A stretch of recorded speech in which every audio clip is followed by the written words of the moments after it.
Simon, I was in company yesterday with Tony Bellew, who was telling me, of course, what it is like to have fought Oleksandr Usyk. And he thinks the guy just doesn't change. He's a machine. He'll come at you. He'll try and stand on your feet. You don't get any escape from him inside the ring.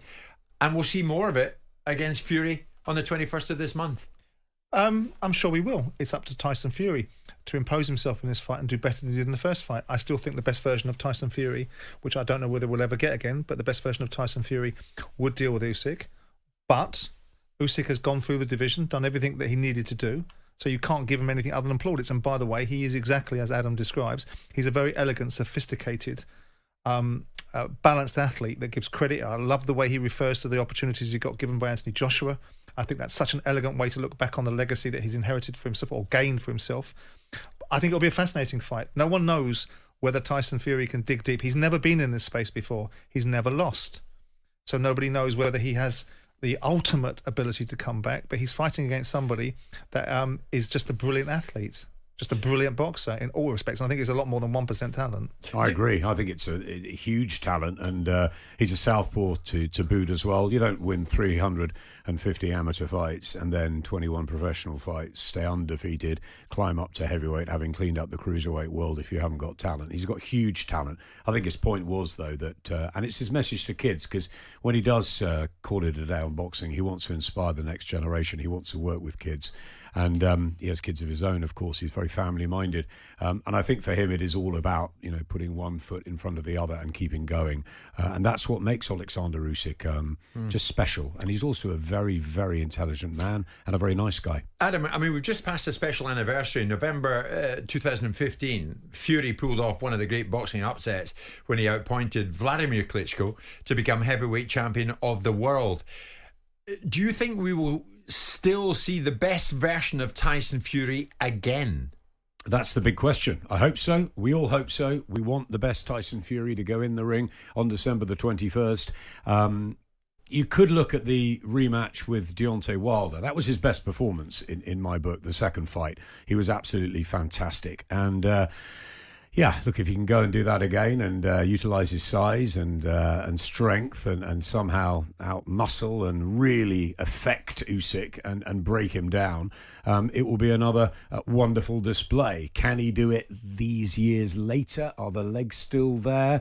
Did the third fight against Wilder take something out of him? He was poor against Ngannou. He was almost stopped against Usyk last time. If he takes the form of round 4 to 7 of the last fight and bottles it up and almost starts off from there, he's got a real chance in this fight. But if his legs aren't there, I'll tell you something, Usyk's legs are there. And even though he's the older man at nearly 38, he's lived the life, Oleksandr Usyk. So Usyk's done it once. Can he do it again? I think it's very much on how Tyson, as Simon says, changes things. He's proved he can do it in the past. Can he do it at this stage? That's the big question. It seems to me that what you're telling us, when it comes to fitness, Usyk can't be beaten. I mean, I've never seen anything like it. In the time I had in camp, he just is relentless, and he enjoys it, and it's part of his DNA.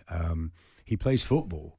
He swims, he juggles, he's just a one-off, he really is. But he's a smaller man. It's amazing what he's done, what he's achieved to beat Chisora, to beat Joshua twice, to beat Fury, to beat Dubois. It's incredible. Can he do it again? If he does it, he cements his legacy forever. Hall of Fame, of course he is already.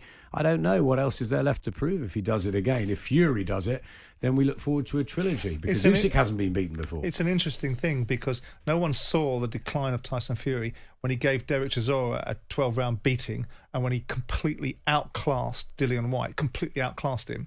And all of a sudden, 2 fights against Ngannou and Usyk have diminished him to such a level that we are questioning, because Derek Chisora was probably the most challenging heavyweight fight to some extent that Usyk had for a period of time. There's an argument that Daniel Dubois, can feel very hard done by in the fight about a low blow that Usyk managed to find his way around. So he's not unbeatable. He just hasn't been beaten yet. And if Fury can go back, somehow turn the clock back and find whatever balance he needs to find, I think fighting people like Derek Chisora doesn't help him, because I don't think he was fighting the elite in the division that prepared him to fight the elites. And you've got to be a match fit to fight these kind of guys. I'm not entirely sure he was. But my heart wants Fury to win because I'm an Englishman. But the orthodoxy of Usyk and the way that he lives his life makes it difficult, if you're really unemotively attached, to suggest that, well, why would it be any different? What's going to be any different? What's going to be changing? And that will only be answered when Tyson steps into the ring in the first round, and we'll see. Correct. Usyk won the first fight. For us, he won it by 2-3 rounds. You can argue about that. He didn't win it by 6-7 rounds. Fury had his moments, and big moments in there too. So it could be a little bit of a roller coaster again. Yeah. Last week, we know that UKAD opted not to appeal the lifting of Conor Benn's suspension by the National Anti-Doping Panel. As it stands, does that mean Ben is now free to fight in the UK? We shall be hearing from Robert Smith from the British Boxing Board of Control. And you'll hear from Daniel Dubois, because in February, he will go up against Joseph Parker in Riyadh, Saudi Arabia, and we'll get Adam's take on that. On AM, on DAB, via the talkSPORT app and on your smart speaker.